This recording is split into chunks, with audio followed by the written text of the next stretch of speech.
Hello friends, welcome to my channel. Today మనం group 2 ఎగ్జామ్లో భాగంగా సోషియాలజీ అనే టాపిక్ నుండి కొన్ని ఇంపార్టెంట్ క్వశ్చన్ అండ్ ఆన్సర్స్ని చూద్దాం. అలాగే మా ఛానల్ని ఫస్ట్ టైం చూస్తున్నట్లయితే లైక్ చేయండి, సబ్స్క్రైబ్ చేయండి. ఫస్ట్ క్వశ్చన్ సాముదాయిక భావన అంటే ఏమిటి? ఆప్షన్ 1 ప్రేమ, 2 మేము అనే భావన, 3 వాత్సల్యం, 4 కన్సర్న్.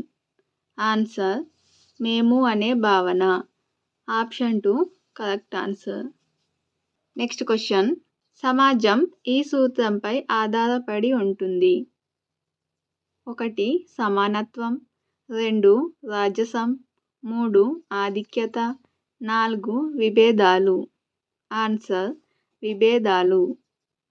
నెక్స్ట్ క్వశ్చన్ భారతదేశంలో వివాహం ఒక ఆప్షన్ 1 సంస్కారం, 2 ఒప్పందం, 3 నమ్మకం, 4 నీతి సూత్రం.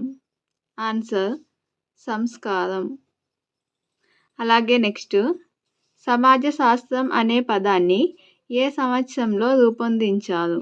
1 1830, 2 1839, 3 1842, 4 1838.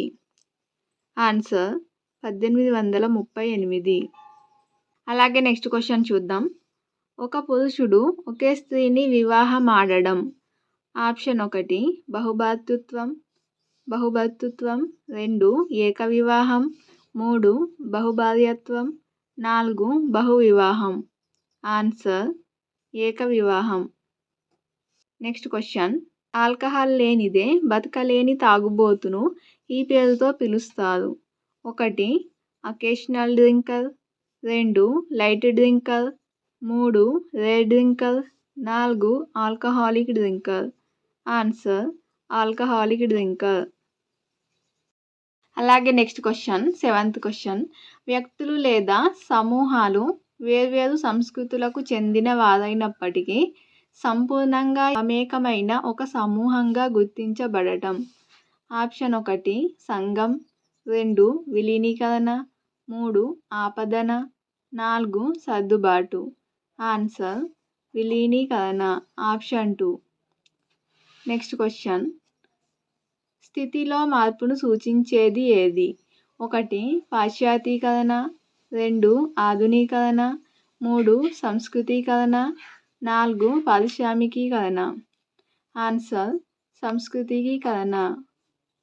నెక్స్ట్ 9th క్వశ్చన్ సమాజ శాస్త్రం అనే పదాన్ని రూపొందించింది ఎవరు?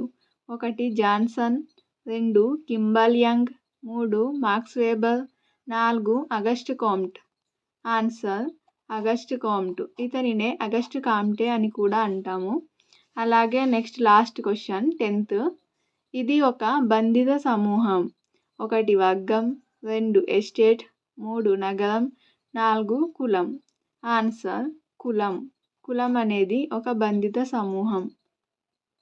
ఇది ఫ్రెండ్స్ టుడే సోషియాలజీకి సంబంధించిన కొన్ని క్వశ్చన్ అండ్ ఆన్సర్స్. ఈ వీడియో కనుక నచ్చినట్లయితే లైక్ చేయండి. అలాగే మా ఛానల్ని ఫస్ట్ టైం చూస్తున్నట్లయితే సబ్స్క్రైబ్ చేయండి. Thank you for watching.